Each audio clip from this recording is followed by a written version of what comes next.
एक मुल्क जो एशिया और यूरोप का दरवाजा है, जहां पुरानी तहजीब के साये में आज का मॉडर्न जमाना है। एक जगह जिसे दुनिया भर के लोग खूबसूरती का जन्नत कहते हैं और हिस्ट्री के पन्नों में जिसे ओटोमन अंपायर के नाम से जाना जाता था। जी हाँ, हम बात कर रहे हैं टर्की की, एक देश जो हर ट्रेवलर के सपनों का हिस्सा है। चलिए शुरू करते हैं टर्की के वो यूनिक फैक्ट्स जो आपको हैरान कर देंगे। टर्की का जियोग्राफिकल मैजिक, टर्की का गोल्डन पास्ट, टर्की की खूबसूरती और सबसे ज्यादा घूमने वाली जगहें, पॉपुलेशन और रिलीजन, कल्चर और लाइफ स्टाइल, टर्की का कानून और रूल्स, सिक्योरिटी और डिफेंस गारंटी, अच्छाई और खराबी, टर्की में लोग सोशल मीडिया का इस्तेमाल कितना करते हैं। चलिए आज का टॉपिक यहीं से स्टार्ट करते हैं। सबसे पहले बात करते हैं टर्की की एक खास बात जो इसे दुनिया भर में यूनिक बनाती है, इसका लोकेशन। टर्की एक ऐसा देश है जो दो कॉन्टिनेंट्स को जोड़ता है, एशिया और यूरोप। इस्तांबुल जो टर्की का सबसे बड़ा शहर है, दुनिया के इकलौता शहर है जो दो कॉन्टिनेंट्स में है। आप एक ही दिन में यूरोप और एशिया दोनों का सफर कर सकते हैं। टर्की का इतिहास दुनिया भर में मशहूर है। यहाँ कभी दुनिया के सबसे बड़े साम्राज्य ओटोमन अंपायर का राज था। इस अंपायर ने 600 साल तक यूरोप और एशिया अफ्रीका के हिस्सों पर हुकूमत की। ओटोमन अंपायर का आखिरी खात्मा वर्ल्ड वार 1 के बाद हुआ और उसके बाद मॉडर्न तुर्की का जन्म हुआ,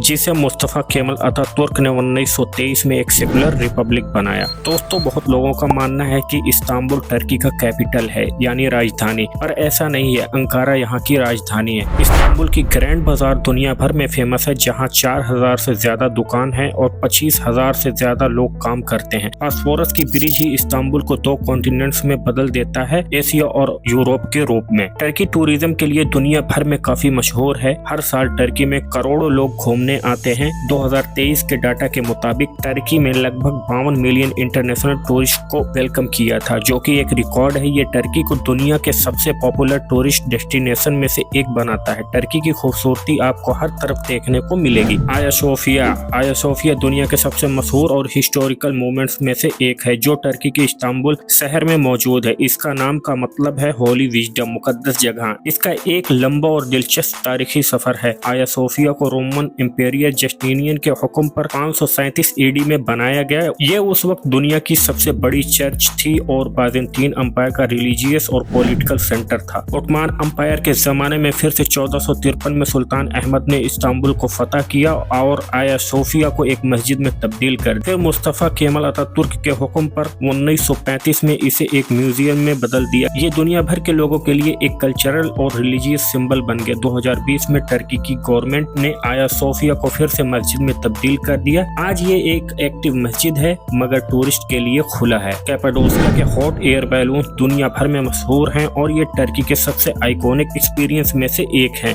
बैलून सुबह के वक्त उड़ाए जाते हैं जब हवा बिल्कुल स्लो होती है और रोशनी पूरी वैली को गोल्डन कर देती है। बैलून्स के अलग अलग कलर्स और डिजाइन उगते सूरज के साथ एक मैजिकल सीन बनाते हैं। बैलून राइड्स आमतौर पर 1 से 1.5 घंटे की होती है। एक बास्केट में 12 से 28 लोग बैठ सकते हैं। राइड के ऑपरेटर पर डिपेंड करता है। इस बैलून को उड़ाने का सही टाइम अप्रैल से अक्टूबर का वक्त बेस्ट माना जाता है, क्योंकि इस वक्त वेदर क्लियर और कंसिस्टेंट होता है। प्राइस आमतौर पे $150 से $300 पर पर्सन होती है। सीजन और कंपनी पर डिपेंड करता है। अंटालिया और बोड्रोम के बीचेस मेडिटेरेनियन की खूबसूरती का बेहतरीन एग्जाम्पल है। टर्की का हर एक कोना कहानी सुनाता है। ब्लू मॉस्क, इसका असली नाम सुल्तान अहमद मॉस्क है। इस मस्जिद के अंदर ब्लू टाइल्स का काम है जो इसे यूनिक बनाता है। ये इस्तांबुल के सबसे आइकॉनिक लैंडमार्क में से एक है। ओर्ताकोय मॉस्क बॉस्फोरस स्ट्रेट के किनारे बनी है और इसकी लोकेशन और ब्यूटी के लिए बहुत पॉपुलर है। टर्की की सबसे बड़ी मस्जिद जो 2019 में कंप्लीट हुई। टर्किश ड्रामास और सीरीज की बात करें तो जैसे एर्तुगरुल गाजी, उस्मान गाजी, जो इंटरनेशनल लेवल पर पॉपुलर है। टर्की की टोटल पॉपुलेशन तकरीबन 85 मिलियन है। यहाँ के लोग 75% शहरों में रहते हैं और 25% लोग गाँव में रहते हैं। ज्यादातर लोग मुस्लिम है, तकरीबन 99%। टर्की ऑफिशियली एक सेकुलर स्टेट है, इस वजह से यहाँ रिलीजियस फ्रीडम का सिस्टम है। टर्की का कल्चर एक जबरदस्त मिक्स है,